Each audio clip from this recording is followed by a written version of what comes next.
আসসালামু আলাইকুম। বিশেষ ঘোষণা সবার অনুভূতির জন্য জানানো যাইতেছে যে কত সেলিব্রিটি দেখলাম, কেউ কাঁপাইতেছে ইউটিউব, কেউ কাঁপাইতেছে ফেসবুক, আবার কেউ কাঁপাচ্ছে টিকটক।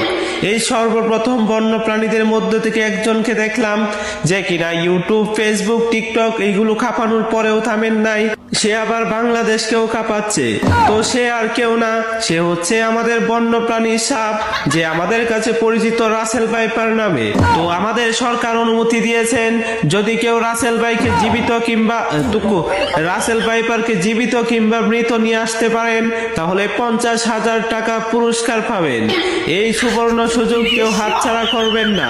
তো আমাদের গেরিনা আপু কিন্তু খুব অসুস্থ আছেন, কারণ সকালে গিয়েছিলেন বারমুদা মেপে ঝাড়ু দিতে, তো রাসেল ভাইপার হালকা করে পায়ে চুমু দিয়ে চলে গেছে। এখন আমাদের গেরিনা আপু হাসপাতালে ভর্তি আছে।